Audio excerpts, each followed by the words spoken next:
Good day to you, my Algebra 2 people. This is Mr. Hotard. I hope this video finds you well. Alright, today our lesson is on dividing polynomials. Alright, we've been looking at adding, subtracting, multiplying polynomials. We're going to be looking at how do you divide polynomials. Okay, so before we get into dividing polynomials, dividing algebraic expressions like that, we just need to do a quick review of long division. If you think back to when you were just a little kid just chewing on your teacher's kneecaps right there, you had to learn how to divide these numbers by hand, or at least I hope you did. I think they still teach that these days. Okay, and basically we're following the same process. You're following the same 4 steps. You start by dividing, and then you multiply, and then you subtract, and then you drop the next number down, and then the whole process starts over again. Okay, so for example, when I'm dividing 100 by 3 by hand, first of all, can 3 divide into 1? No, it cannot, so don't put anything there. Can 3 divide into 10? Yes. How many times can 3 go into 10? 3, 6, 9 times 3. 3 times. 3, 6, 9. All right, so now I divided, put that up here, and then I'm going to multiply. 3 times 3 gives me 9. Put that under the 10, and then I subtract. 10 minus 9, give me 1. And then I drop the next digit down, the next number. Drop down the 10, and then the process starts again. Now I'm dividing. 10 divided by 3, that goes in 3 times. Then multiply. 3 times 3 is 9. And then subtract. 10 minus 9 is 1. And then there's nothing left to drop down. Now you might be thinking, well, put a decimal, put a 0. Yes, you could do that. I want to write my answers as fractions, though. So I'm going to get 33, and this is my remainder over what I'm divided by. 33 and 1/3 would be my answer. Okay, so one more, just in case you're not quite getting it. 451 divided by 5. First of all, if I divide, will 5 divide into 4? No, it won't. But it will divide into 45. How many times? 9 times. So I have a 9 right there. And then multiply. 9 times 5 would be 45. Then subtract. 45 minus 45 is 0. Drop the next number down. Now, 5 dividing into 1. Can 5 divide into 1? No, it won't go in at all. All right, so it goes in 0 times.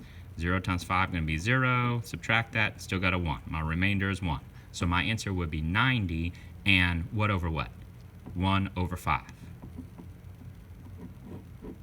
So take a moment, pause this video now, try the other 2 problems. I hope you did them. Let's see if you got them right. It should have been 76 and 2/7, and then this one you get 61 and 2/8, which you could reduce that 2/8 to 1/4. It'd be 61 and 1/4. All right, so again, divide, multiply, subtract, drop the next number down, and then start the process over again. Now, why are we bringing this back? Because we're going to be doing the exact same process with polynomials. It's just instead of numbers, we have algebraic expressions. All right, so if you look down at the bottom, we're going to be dividing, using that same process of long division, dividing these expressions. Now, really quick, before we go over these problems, 2 things we just need to quickly review. When you're dividing polynomials, when you're dividing algebraic expressions, what do you have to do with the exponents? You subtract the exponents. And when you're multiplying, what do you do with exponents? You add the exponents. All right, that's going to be important when we're dividing, multiplying, subtracting, dropping the next one down.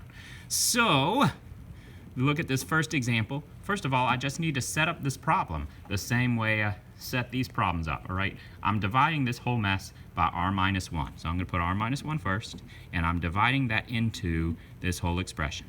R cubed minus 5r squared plus 11r minus 5. Okay, so I'm going to start by dividing. Now I've got 2 terms. I'm not going to put 2 terms into 1 term, but I will put 2 terms into 2 terms. So let's start by dividing.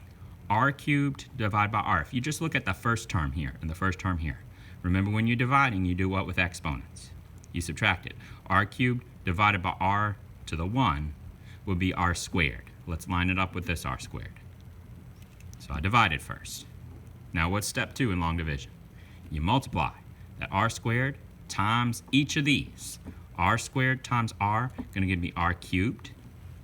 R squared times -1, going to be negative r squared.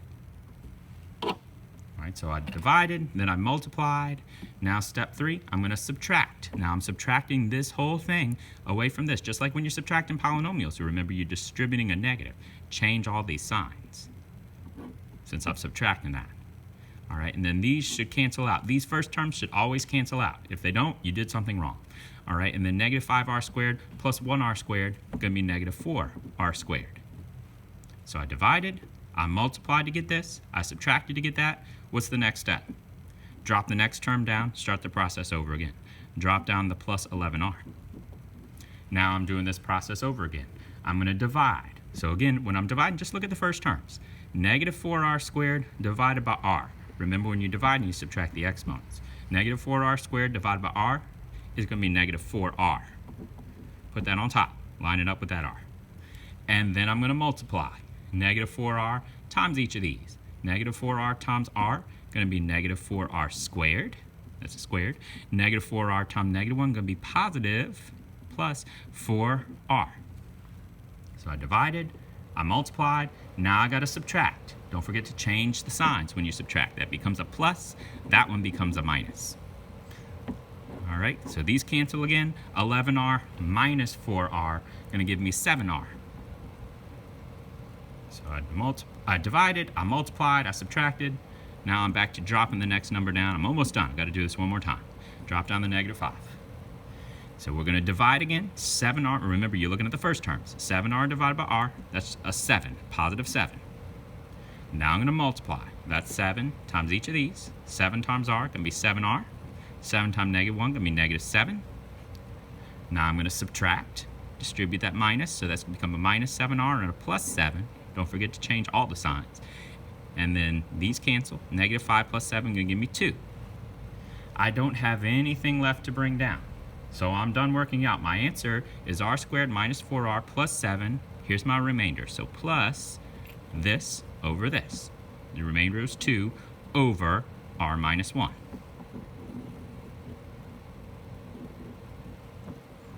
There's my answer.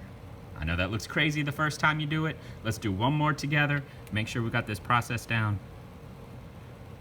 All right, if you feel comfortable doing it, if you want to pause the video now and then see if you're getting the same answer I do, that's fine. But I'm going to work this out right now.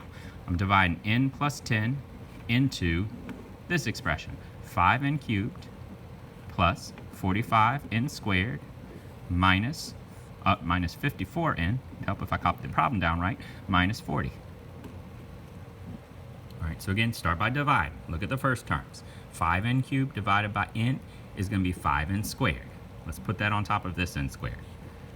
It's helpful. Now, you might be thinking, well, what if I put 5n squared over here? That's not wrong. I like to line up my like terms. I'm less likely to make a mistake that way. But I divided. Now I'm going to multiply. 5n squared times each of those. So 5n cubed. That's going to be plus 50n squared. Now I'm going to subtract, change my signs, cancel these out. 45n squared minus 50n squared is negative 5n squared. Now I'm going to drop the next term down, drop down the minus 54n. I'm back to dividing. Look at the first terms. Negative 5n squared divided by n, that's negative 5n. Now I'm multiplying. Negative 5n times each of these terms. Negative 5n times n, we've got negative 5n squared. Negative 5n times 10, going to be minus 50n. Now I'm going to subtract, change these signs. Cancel these out. Negative 54n plus 50n, going to be negative 4n. And I'm going to drop down the minus 40. I'm going to divide one more time. Negative 4n divided by n, will be negative 4. Now multiply. Negative 4 times each of these. Will be negative 4n minus 40. That's 40. And then subtract, change all the signs. Oh, this time I get remainder 0. I have no fraction at the end. So the answer is just 5n squared minus 5n minus 4. Okay. I hope that makes sense. So you can get some more practice, and I will see you guys later. Mr. Hotard out.